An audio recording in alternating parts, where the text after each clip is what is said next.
They say there are places on earth where the sky comes very close, where whispers of prayers get trapped within the walls, and where silence is not just silence, it begins to listen.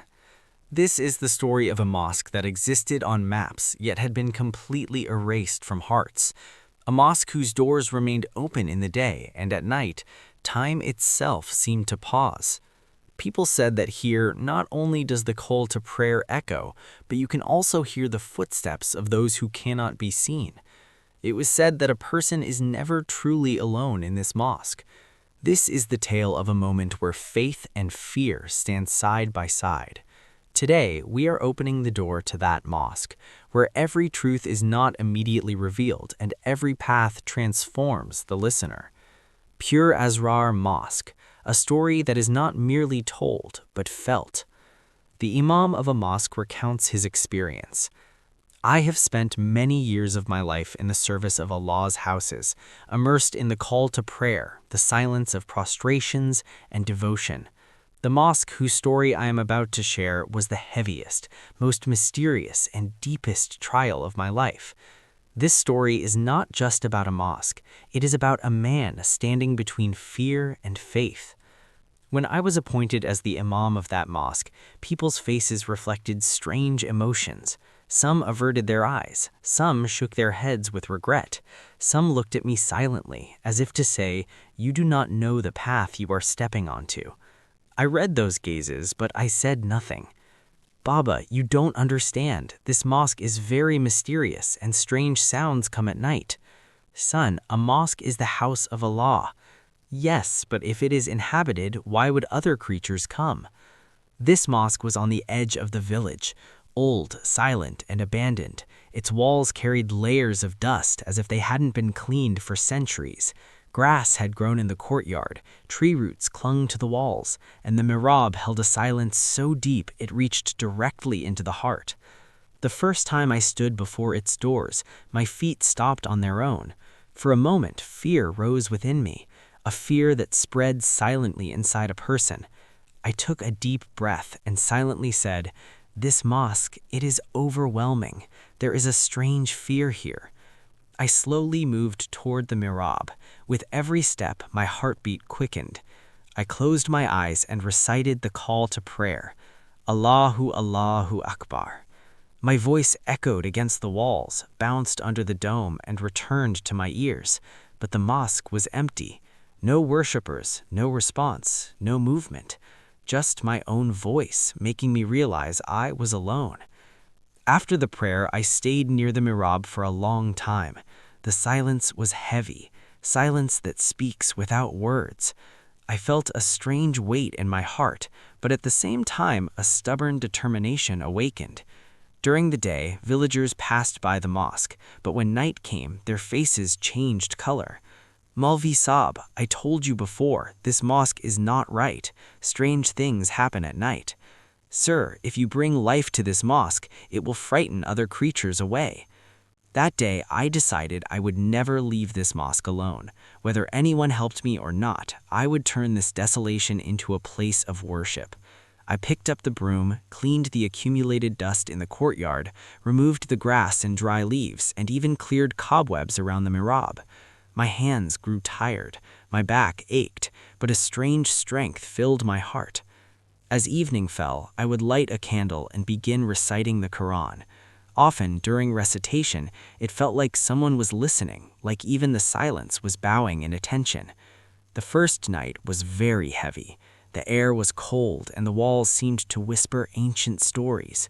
I completed my recitation and fear arose in my heart, but I surrendered it to Allah through my words. The next morning, when I opened my eyes, I was astonished. The ablution vessels were full. The courtyard was clean, as if someone had worked all night. I asked the villagers. Everyone denied it. Some swore, some looked at me in wonder. I fell silent, yet a question arose in my heart, one that would steal my sleep in the days to come. Days passed. Each morning I found something different in the mosque. Sometimes the ablution vessels would be filled, sometimes the courtyard cleaner than before. I considered it Allah's help, yet deep inside an unfamiliar feeling began to grow. One evening, as the sun was setting, I saw 3 figures by the mosque walls, 3 young men, calm and silent, neither fearful nor surprised. Assalamu alaikum, Malvi Saab, how are you? We have come to serve you. Wa alaikum assalam, welcome. So, you clean the mosque at night? Yes, Malvi Saab, we have been entrusted with this responsibility. I looked at them. My heart immediately confirmed that these were no ordinary visitors, but I asked nothing, only thanked Allah. They silently began their work. One cleaned, one adjusted the lamps, one filled the water. Their hands were swift, yet their movements carried an extraordinary peace. The night passed. Before Fajr, they left. I thought they might never return, but the next night they came again. For the first time, I shared my solitude with someone, without knowing where this companionship would lead. The night they came a second time, I realized my life would never be the same. The mosque's silence was still there, but now it didn't feel empty. It was as if someone had placed a lamp in the darkness, invisible to the eye, but guiding the heart. They always came after Maghrib. No door opening, no footsteps, just a sudden presence. I sometimes stared at them, sometimes thanked Allah silently. They spoke little, but whenever they did, their words touched the heart. Son, who are you? You disappear all day and appear at night. Malvi Saab, not everyone can bear our truth. Let us just fulfill our duty. I didn't ask further. My heart seemed to already know, though the mind refused to accept it. Days passed and the mosque began to change. The place that once symbolized fear became a center of peace. Faces appeared for Fajr prayers, first 1, then 2, and slowly the rows filled. Villagers said, Malvi Saab, you have completely transformed this mosque.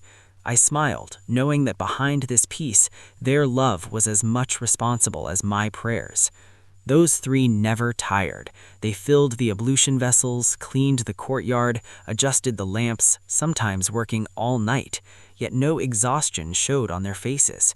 One night, I prepared food for them, thinking they must be hungry after working all night. Sons, eat something. You work the entire night. Malvi Saab, we do not feel hunger. We only do our duty. Their answer awakened another question in my heart. What kind of beings do not feel hunger? I remained silent, understanding that some answers reveal themselves in time. For many nights, I observed that while they performed ablution, water flowed from their hands, yet the floor remained dry. I rubbed my eyes, but the scene was the same. My heart raced, but this fear was not the kind to flee. It bowed the soul. One day, I asked the village elders, do you know these 3 young men who come to clean the mosque at night? No, besides you, no one has been here. We have never seen anyone. After this, I stayed silent, and doubt turned to certainty. Fear transformed into peace. One rainy night, I was reciting in the mosque when they entered, clothes drenched, yet not a drop fell on the floor. After a few verses, I looked up. They were gone, not through the door. They just vanished. That night, sleep abandoned me. Who were they? Where did they come from? Why only this mosque? Months passed, and the mosque was fully revived. People came from afar to pray, some just to feel the quiet peace that had settled there. Malvi Saab, after your arrival, the village has completely changed. The mosque is fully revived. In my heart, I said, I did not change it. I was changed. One night, I gathered courage and asked one of them, Son, I am old. Do not hide the truth from me. Who are you? We are those whom humans do not call humans and whom you cannot see. So you are from Jannah? Yes, we are from Jannah. We were sent to serve this mosque. I closed my eyes, silently praying, O Allah, if this is a secret, give me the strength to protect it. That night, the silence was different from all others. After Isha, I sat long, restless, yet without fear. It felt like an exam was near, and the result already written. Soon they came again. This time, their faces lacked the usual smiles I had seen for months. Their eyes carried dignity, seriousness, and the shadows of farewell. Today we come for the last time. Our task is complete. The mosque is now fully revived. You are helping me in such noble work. Why hide from humans? Maulvi Sahib, we cannot appear to humans. Our existence is different. If someone sees us during the day, they will be frightened. That is why we only come at night. I said, you have done wonders, sons. You turned an abandoned mosque into Jannah. You have won my heart. One of them said, Maulvi Sahib, your intentions were pure. That is why we were allowed to stay with you. Our work is now complete. The mosque has been revived, and villagers now come to pray. I reached out to touch them, but my hands felt nothing, as if they were smoke. They smiled, and one took out some coins from his pocket and said, Maulvi Sahib, take this. It will help your work. I took the coins. They were no ordinary coins. They had a strange freshness, as if just handed to me. I used them to buy supplies for the mosque.